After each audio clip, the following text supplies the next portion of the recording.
কয়েকদিন আগেই ভারতের মণিপুর রাজ্যে সংঘাত বৃদ্ধির খবর পাওয়া যাচ্ছিল। সেখানে ক্রমশ বাড়ছে মিয়ানমার থেকে পাচার হওয়া অস্ত্র। গত 13 ডিসেম্বর মণিপুরের পূর্ব ইম্ফল থেকে একাধিক অস্ত্র উদ্ধারের খবর পাওয়া গিয়েছিল। শুধু অস্ত্র নয়, ইন্টারনেট ব্যবহারের সরঞ্জামাদি, সেনাবাহিনীর পোশাক, বুলেট প্রুফ ভেস্ট উদ্ধারেরও খবর পাওয়া গিয়েছিল।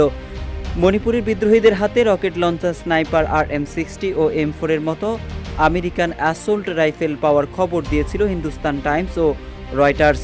তবে এবার খবর এলো সীমান্ত দখলের। মণিপুর লাগোয়া চীন প্রদেশের দখল নিল মায়ানমারের বিদ্রোহীরা। মায়ানমারের গণতন্ত্রপন্থী নেত্রী অং সান সুচির সমর্থক স্বঘোষিত সরকার ন্যাশনাল ইউনিটি গভর্নমেন্ট নিয়ন্ত্রিত সংবাদ মাধ্যম দ্য ইরাবতী জানিয়েছে, চীন প্রদেশের 85% বিদ্রোহী জোটের দখলে।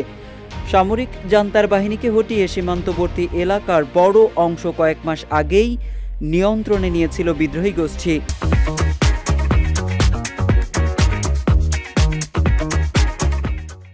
এদিকে বাংলাদেশ সীমান্তবর্তী রাখাইনের পরে এবার মণিপুর লাগোয়া মায়ানমারের চীন প্রদেশের দখল নিয়েছে আরাকান আর্মি। এমনটাই খবর সে দেশের সংবাদ মাধ্যম দ্য ইরাবতীর। জানা গিয়েছে, চীন প্রদেশের প্রায় পুরোটাই দখল করে নিয়েছে তারা। মণিপুর লাগোয়া চীন প্রদেশে মায়ানমারের কুকি জনগোষ্ঠীর বসবাস। তারা কুকি চীন নামে পরিচিত।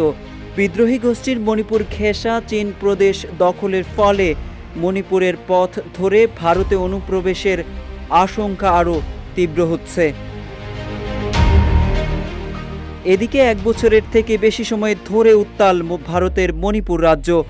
কুকি ও মেইতেই জনজাতিদের মধ্যে চলছে রক্তক্ষয়ী সংঘর্ষ। পরিস্থিতি নিয়ন্ত্রণে প্রায় লাখখানেক সেনা নামিয়েছে মোদী সরকার। তবে এতে তেমন লাভ হচ্ছে না। অশান্ত মণিপুরের অশান্তির আগুন এখনও নেভেনি। তারই মধ্যে এবার মণিপুর সীমান্ত লাগোয়া মায়ানমারের চীন প্রদেশ আরাকান আর্মি দখল নেওয়ায় চিন্তা আরও বাড়ল ভারতের।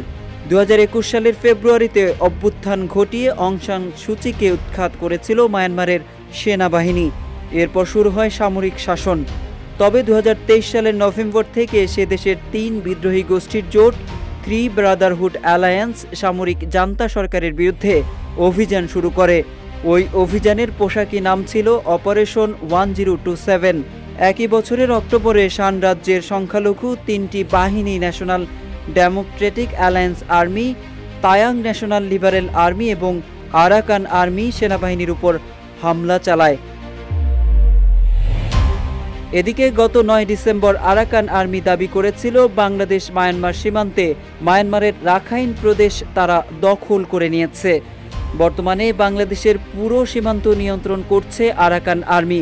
অন্যদিকে উত্তাল মণিপুরের লাগোয়া চীন সীমান্ত বিদ্রোহীদের নিয়ন্ত্রণে এবং 7 সিস্টার্স নিয়ে খ্রিস্টান অধ্যুষিত রাষ্ট্র গড়ার যে গুঞ্জন, সব মিলিয়ে পরিস্থিতি নিয়ন্ত্রণের বাইরে চলে যাওয়ার আশঙ্কা তৈরি হচ্ছে।